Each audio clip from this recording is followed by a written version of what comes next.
Pessoal, indo agora para o capítulo 2, que é também um pouco mais conceitual, tem alguns conceitos fundamentais que a gente utiliza para o resto da disciplina.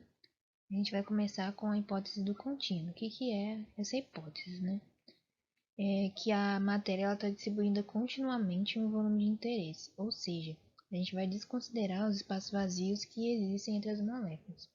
A partir dessa hipótese do contínuo, a gente vai poder utilizar as representações de campo para poder definir nossas propriedades. Porque a partir da hipótese que a matéria está contínua, a gente pode aplicar essas operações matemáticas como limite, né, as integrais e derivadas, para poder, por exemplo, encontrar a massa específica, que é o limite, quando o volume tende a zero, da variação da massa sobre a variação do volume. E também é importante frisar que nesses estudos da mecânica dos fluidos a gente sempre vai considerar que a gente está aplicando a hipótese contínua e que ela está sendo válida. E ela só não é válida quando a trajetória média livre das moléculas é da mesma grandeza da menor dimensão, característica significativa. Ou seja, em escoamentos bem específicos, como em gases rarefeitos. Então, nos nossos estudos aqui a gente não vai utilizar dessa não validação, né, da hipótese do contínuo. E como consequência dessa consideração, a gente, como eu já falei, cada propriedade do fluido ela tem um valor definido em cada ponto do espaço. Então, por isso que a gente vai poder utilizar dessas representações de campo, como eu mostrei aqui para o campo escalar, que é o campo da massa específica, sendo escalar porque não é vetorial, e o campo vetorial como da velocidade, que varia vetorialmente com as posições e com o tempo. E só lembrando que o campo escalar, que é o da massa específica, é quando a propriedade, né, no caso, ela depende, para ter uma descrição completa, apenas o módulo e o campo representado. No caso da velocidade, ela é uma quantidade vetorial, então ela precisa o modo ela precisa de direção para poder ser representada completamente, além, é claro, do tempo para os dois tipos de campo. E é bom frisar também que a velocidade varia vetorialmente com x, y, z e t. E ela também pode ser aberta em função dos vetores unitários, que nem a gente vê em cálculo 3, né? Que é o i, chapéu, j, chapéu e k, chapéu. Aí, como eu tinha falado, a velocidade também pode ser notada dessa forma. Só que é bom a gente lembrar que cada um desses componentes, o v e w, depende de x, y e z também. Então, por exemplo, se a gente tem um vetor sendo x, y vezes chapéu, ela não está variando só em x, ela está variando em x e y. A gente olha as coordenadas escalares para a gente ver se ele é uni, bi e tridimensional. Outras propriedades importantes que a gente destacar é o peso específico, que é o peso sobre unidade de volume, né? Normalmente no SI denotado por Newton por metro cúbico. Gravidade específica ou densidade, que já comentei no primeiro vídeo, que é a relação entre a massa específica do fluido ou substância que a gente vai analisando em relação a uma de referência, que a gente sempre utiliza a água 4 graus Celsius, que é 1000 kg por metro cúbico.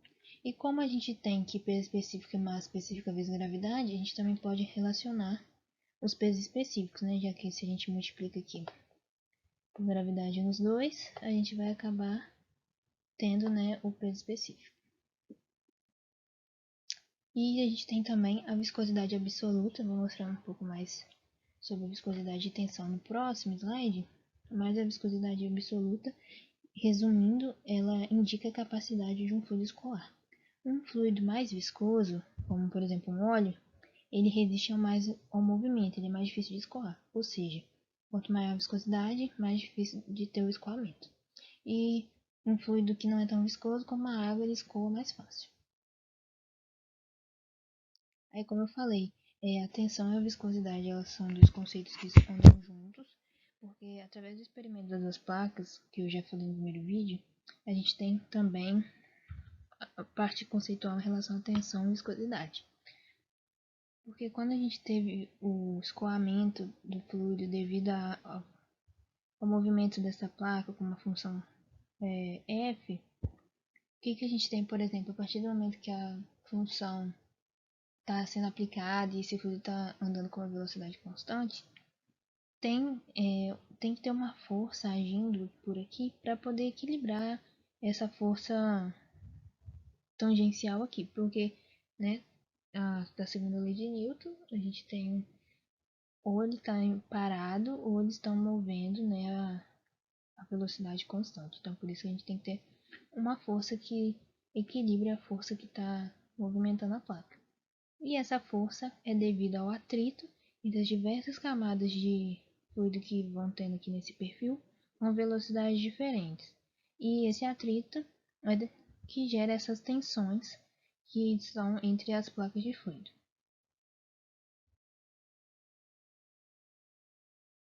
E algo que é importante a gente frisar também é que a viscosidade, que vai estar relacionada com a tensão para os fluidos newtonianos, ela só faz sentido a gente usar os conceitos de viscosidade quando o fluido está se movimentando. No fluido em repouso, a gente não tem uma tensão de cisalhamento, porque não vai ter essas camadas adjacentes se movimentando umas sobre as outras, então o conceito da viscosidade não é aplicável. Então, como eu falei, né, os fluidos newtonianos são aqueles que a tensão de cisalhamento é proporcional ao perfil de velocidade e a constante de proporcionalidade é justamente a viscosidade absoluta do fluido. E alguns exemplos de fluidos newtonianos são água, ar, óleo e alguns outros. E a relação linear que eu digo aqui é a relação entre a tensão e a variação, né, de velocidade em y, que é nada mais do que o perfil de velocidade variando em y, como mostrado nessa figura aqui. Aí, nesse exemplo, a gente tem esse perfil que o normalmente observado é ele meio parabólico assim, mas em muitos casos, na hora de fazer exercícios, esses exercícios de tensão não são muito cobrados na disciplina, mas quando é cobrado esse tipo de exercício, não necessariamente, né, nessa disciplina, o que é muito feito é a aproximação que essa distância aqui ela é muito estreita. Então, essa parábola vira uma reta. Então, a partir linear, o du, o dy viraria apenas o delta, né?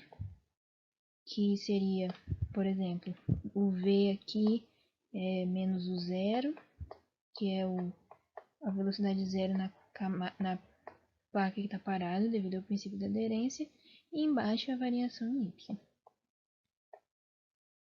A gente tem também a viscosidade cinemática, que é a relação entre a viscosidade dinâmica e a massa específica do fluido.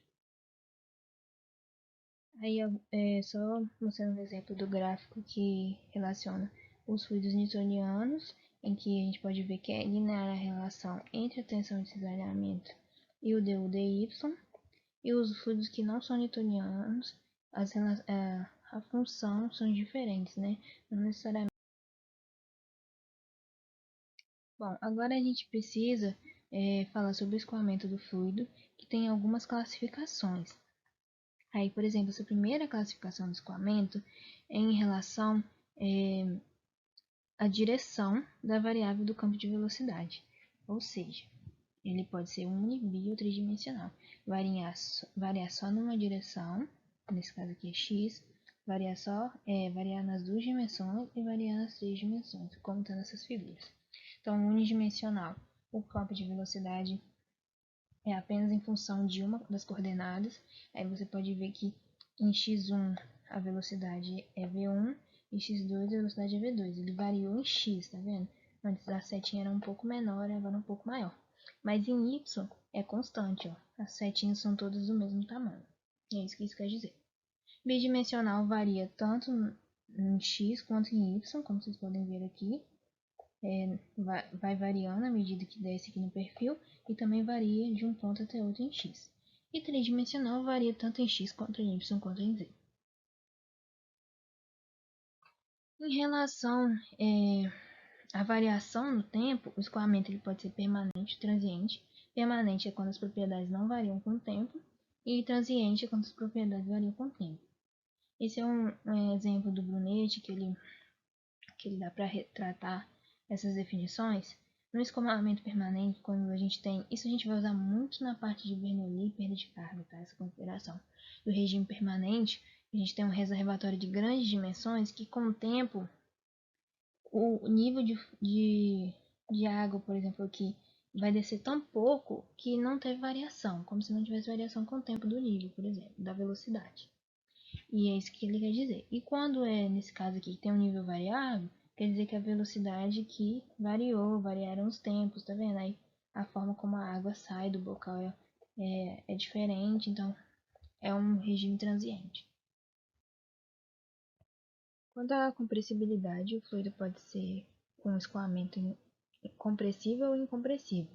Compressível é quando a massa específica varia com a posição, e incompressível é quando a variação de massa específica pode ser desprezada. Quanto à viscosidade, pode ser viscoso ou não, e viscoso ele tem os efeitos da viscosidade significativos, e invisto ou não viscoso, a viscosidade desprezível. É bom lembrar que a viscosidade nunca é nula, mas em muitos casos a gente vai desprezar os efeitos dela nos nossos problemas. Quanto à superfície que limita o escoamento, ele pode ser classificado entre interno e externo. Interno é um espaço confinado, como a água passando por dentro de uma tubulação, e externo é não confinado, como por exemplo o fluido passando sobre uma superfície, tipo uma quantidade de água escoando sobre uma placa plana. Em relação à direção da trajetória, ele pode ser classificado quanto laminar quanto turbulento. Laminar é quando o fluido, como aqui, está se movendo em lâminas. Não há uma definição que um livro também utiliza é não há troca de massa entre as camadas de fluido, porque cada um segue numa linha reta. E o turbulento, há troca de massa, por exemplo, o fluido que está nessa camada aqui e na de baixo, eles estão trocando massa. Então, ele turbulento ele pode ter variação nas três, e para diferenciar um escoamento laminar do turbulento, a gente usa o nosso número de Reynolds. Também vamos usar ele muito na parte de perda de carga, e no laboratório de engenharia química 1 a gente vai falar muito ainda sobre esse número, mas ele é um número adimensional que relaciona as forças viscosas com as forças de inércia, e ele que diz pra gente se o nosso escoamento é laminar ou turbulento.